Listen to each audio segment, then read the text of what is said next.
Hello hello hello. तो कैसे हो दोस्तों? हाजिर हम आज की सारी बड़ी खबरों के साथ ही बात करेंगे आज की ताजा खबरों के बारे में, बड़ी खबरों के बारे में और ब्रेकिंग न्यूज के बारे में, और जानेंगे पूरे भारत में और पूरे विश्व में क्या चल रहा है। लेकिन उससे पहले इस वीडियो को लाइक और शेयर करना ना भूले, और साथ ही अगर आपने हमारे इस चैनल को सब्सक्राइब नहीं किया है तो सब्सक्राइब भी जरूर करें। तो चलिए जल्दी से शुरू करते हैं। कोरोना वायरस महामारी को लेकर WHO की चेतावनी, कहा इससे भी बुरा वक्त आने वाला है। जी हां दोस्तों, WHO के प्रमुख ने कोरोना वायरस महामारी के बारे में चेतावनी देते हुए कहा कि इससे भी बुरा वक्त अभी हमको देखना बाकी है। उन्होंने कहा कि दुनिया अभी इस वायरस से उपजी महामारी का और भी बुरा रूप देखने वाली है। जेनेवा में मीडिया से बातचीत करते हुए उन्होंने कहा कि कुछ देश ऐसे भी है जिन्होंने अब जाके पाबंदियां लगानी शुरू की है। WHO के निर्देशक ने हालांकि ये नहीं बताया कि उन्हें हालात बद से बदतर क्यों लग रहे हैं, लेकिन माना जा रहा है कि अब अफ्रीकन महाद्वीप में मतलब कि अफ्रीकन खंड में भी हालात बेकाबू हो सकते हैं, जिसके चलते मौतों का आंकड़ा कई गुना ज्यादा बढ़ सकता है। उधर यूरोपियन देश और अमेरिका प्रतिबंधों में ढील देने की तैयारी कर रहे हैं, लेकिन WHO ने दुनिया के सभी देशों से एहतियात बरतने की अपील की है। उन्होंने कहा कि कोरोना वायरस संक्रमण की तुलना 1918 के स्पेनिश फ्लू से करते हुए कहा कि यह बहुत खतरनाक स्थिति है और यह हो रहा है 1918 फ्लू की तरह, जिसमें करीब 1 करोड़ मौतें हुई थी।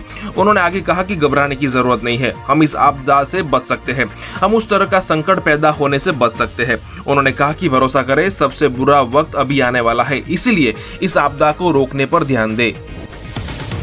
लॉकडाउन के बाद 3 मई से कड़ी शर्तों के साथ ग्रीन जोन को मिलेगी छूट, मंत्री समूह की बैठक आज। जी हां दोस्तों, देश में लॉकडाउन का दूसरा चरण 3 मई को पूरा होने पर ग्रीन जोन के तौर पर चिन्हित इलाकों को कुछ कड़ी शर्तों के साथ छूट दी जाने की कवायद चालू हो चुकी है। हालांकि कोरोना वायरस संक्रमण से बुरी तरीके से प्रभावित रेड जोन इलाकों को फिलहाल राहत नहीं दी जाएगी, लेकिन दिल्ली, मुंबई, नोएडा, इंदौर समेत कुछ अन्य हॉटस्पॉट शहरों के लिए मंत्री समूह अलग से रोड मैप तैयार कर रहे हैं। किन शहरों में आर्थिक गतिविधियों को आगे बढ़ाने के लिए किस तरीके की छूट दी जाएगी, इस पर मंथन जारी है। हॉटस्पॉट वाले इलाके पहले की तरह ही सील रखे जाएंगे। सूत्रों के मुताबिक सरकार ग्रीन जोन में 3 मई के बाद लॉकडाउन को आगे नहीं बढ़ाने पर विचार कर रही है। ग्रीन जोन की श्रेणी में उन इलाकों को रखा गया है, या फिर कहे कि रखा जाएगा जो संक्रमण मुक्त है, या फिर कहे कि आंशिक तौर पर इसकी असर वहां पे कम है।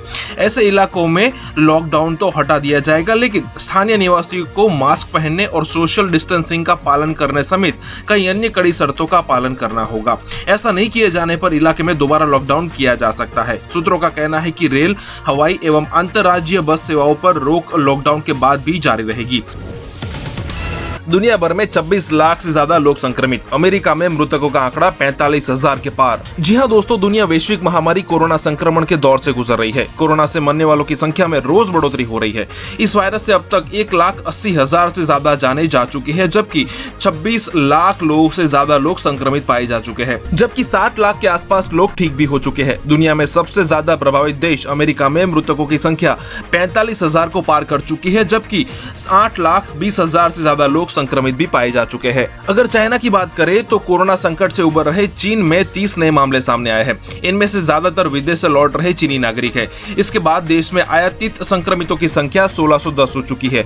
वे ऐसे नागरिक है, या फिर कहे कि ऐसे संक्रमित लोग हैं जो है तो चाइना के लेकिन बाहर रहते थे और लॉकडाउन हटने के बाद चाइना वापस आ रहे हैं, और अब उनकी संख्या 1610 पहुंच चुकी है। अगर अमेरिका की बात करें तो कोरोना की वजह से अमेरिका में मरने वालों की संख्या में लगातार बढ़ोतरी हो रही है। पिछले 24 घंटे में यहाँ 2700 से ज्यादा लोगों की मौतें हो चुकी है। जॉन हॉपकिंस विश्वविद्यालय के मुताबिक अमेरिका में संक्रमण के कुल मामले बढ़कर 8,20,000 के पार पहुंच चुके हैं, जबकि 45,000 से ज्यादा लोगों की मौतें भी हो चुकी है। अगर फ्रांस की बात करें तो फ्रांस में भी मृतकों की संख्या 21,000 के पार पहुंच चुकी है। कोरोना की महामारी से अमेरिका और ऑस्ट्रेलिया में बड़ी बेरोजगारी, 8 लाख नौकरियां खत्म, 10% पर खतरा। जी हां दोस्तों, कोविड-19 संक्रमण अब दुनिया में 1,80,000 लोगों की जानें ले चुका है, और जबकि 26 लाख लोग इसके संक्रमण में आ चुके हैं। घरों में बंद करने के सुरक्षा विकल्प के चलते दुनिया में लॉकडाउन जैसे तो हालात है, लेकिन विश्व अब रोजगार संकट के दौर से गुजर रहा है। ऑस्ट्रेलिया में जहां 8 लाख लोगों ने रोजगार खो दिया है, वहीं अमेरिका में 2.18 करोड़ लोगों ने बेरोजगारी भत्ते के लिए मदद मांगी है। अमेरिका में बढ़ते बेरोजगारी के आंकड़ों को देखते हुए राष्ट्रपति ट्रंप ने अमेरिकियों की नौकरियां बचाने के मकसद से दूसरे देशों से नौकरियों को आए प्रवासियों पर रोक लगाने की तैयारी कर ली है। अगर पाकिस्तान की बात करें तो पाकिस्तान के मशहूर समाजसेवी या फिर कहे कि एक्टिविस्ट और ईदी फाउंडेशन के संस्थापक अब्दुल सत्तार ईदी के बेटे फैसल ईदी कोरोना वायरस से संक्रमित पाए गए हैं। उन्होंने पिछले हफ्ते ही पाकिस्तान के प्रधानमंत्री इमरान खान से मुलाकात की थी। ईदी फाउंडेशन के अध्यक्ष फैसल ईदी में 15 अप्रैल को इस्लामाबाद में पीएम इमरान खान के साथ बैठक के बाद से ही कोरोना के संक्रमण दिखाई देना शुरू हो गए थे। वो इस्लामाबाद में है और उनका स्वास्थ्य ठीक है और अगर ये वायरस आगे बढ़ा तो हो सकता है कि पाकिस्तान का प्रधानमंत्री इमरान खान भी कोरोना से संक्रमित पाया जा सकता है और इसीलिए उसे आइसोलेशन वार्ड में भेजने की तैयारी की जा रही है। महाराष्ट्र, उद्धव ठाकरे के सीएम पद पर गेंद अब राज्यपाल के पाले में, हाईकोर्ट का दखल से इनकार। जी हां दोस्तों, महाराष्ट्र के मुख्यमंत्री उद्धव ठाकरे के सीएम पद पर बरकरार रहने के मुद्दे पर गेंद अब राज्यपाल भगत सिंह कोश्यारी के पाले में पहुंच गई है।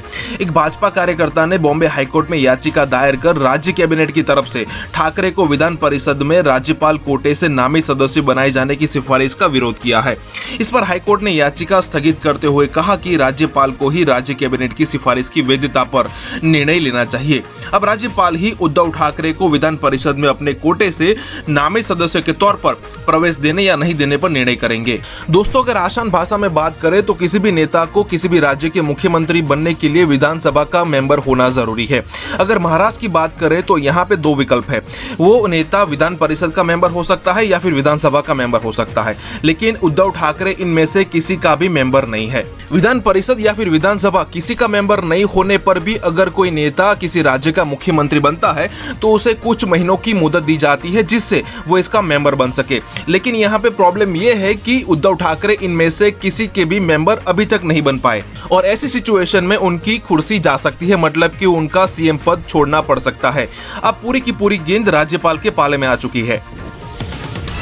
मुरादाबाद में स्वास्थ्य विभाग और पुलिस कर्मियों पर हमले के 4 आरोपियों समेत 5 कोरोना पॉजिटिव। जी हां दोस्तों, नवापुरा में स्वास्थ्य विभाग और पुलिस टीम पर पथराव करने के आरोपी 4 पत्थरबाजों समेत 5 बंदी की कोरोना पॉजिटिव पाए गए हैं। 5वां बंदी दिल्ली निवासी है। उसे कार लूटने के मामले में पुलिस ने गिरफ्तार किया था। जेल में कोरोना केस मिलने के बाद से हड़कंप मचा हुआ है। जेल में अतिरिक्त सुरक्षा बढ़ाने के साथ ही गाइडलाइन दी जा चुकी है। पत्थरबाजों की कोरोना पॉजिटिव पाए जाने के बाद से गिरफ्तार करने वाली पुलिस टीम दहशत में आ गई है। पत्थरबाजी के आरोपियों की धरपकड़ के दौरान 100 से ज्यादा पुलिसकर्मी और अधिकारी मौजूद थे। जम्मू कश्मीर, शोपियां में सुरक्षा बलों ने 4 आतंकियों को मुठभेड़ में किया ढेर, अभियान जारी। जी हां दोस्तों, जम्मू कश्मीर के शोपियां जिले में बुधवार को सुरक्षा बलों के साथ मुठभेड़ में 4 आतंकवादी मारे गए हैं। मंगलवार देर रात सुरक्षा बलों को सूचना मिली थी कि इलाके में आतंकवादी मौजूद है।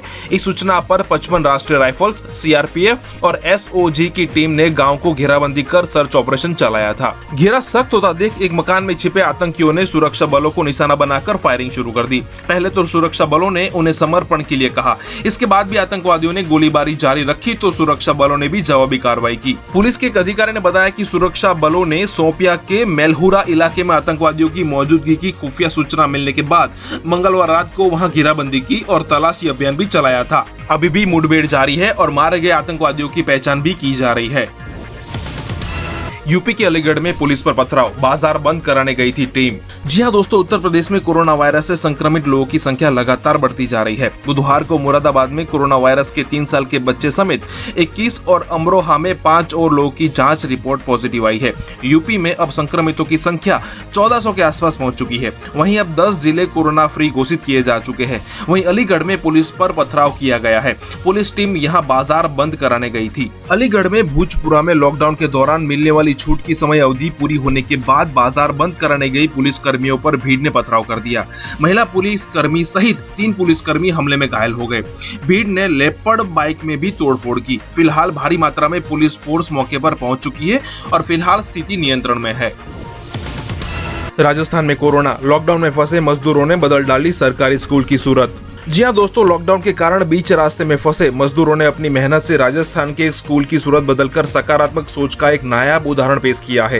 ये मजदूर कोरोना वायरस के प्रकोप के कारण लागू किए गए लॉकडाउन में राजस्थान के सीकर जिले में फंस चुके थे और उनको एक स्कूल में आइसोलेट किया गया था। आइसोलेशन में रहते हुए इस मेहनतकश मजदूरों ने सकारात्मक सोच की जो मिसाल पेश की है वो भावुक करने के साथ ही नकारात्मकता में सकारात्मकता की खोज का संदेश भी देती है। इन मजदूरों ने समय का सदुपयोग करते हुए स्कूल की सूरत ही बदल दी। आई। स्कूल में ठहराए गए मजदूरों ने खाली समय में स्कूल के रंग रोगान का बीड़ा उठाया और वे दूसरों के लिए मिसाल बन गए।